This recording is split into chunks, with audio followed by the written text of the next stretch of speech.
Suid-Afrika se avontuurtoerismebedryf staan nog in sy kinderskoene, maar dit lok talle toeriste. En die kilometerlange kabelglytoer op Ceres in die Weskaap gaan waarskynlik geen uitsondering wees nie. Mariska Botha berig dat 'n klompie hooggeplaastes vandag hulle skoene uitgeskop het om die glytoer op die dorp mee te maak. Glykabels het hulle oorsprong in die Suid-Amerikaanse tropiese woude, waar wetenskaplikes daarmee deur die wouddak beweeg. Nou geniet oud en jonk dit.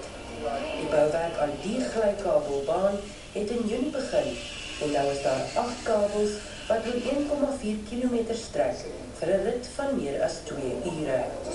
Die minister van Toerisme, Martinus van Skalkwyk, sê programme soos die help om die toerismebedryf te laat groei.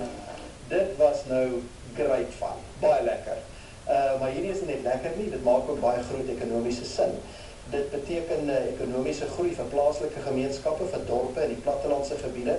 Ekotourisme is die ruggraat van ons toerisme-industrie in die land. Maar avontuurtoerisme soos hierdie is 'n nuwe spesialiteitsmark wat ons moet ontgin. Daar is planne om die glytoer uit te brei tot die langste ter wêreld. Die huidige gidse gaan ook opgelei word om besoekers meer te vertel oor die mooi fynbos wat op die toer aangetref word. Mariska Botha, Ceres.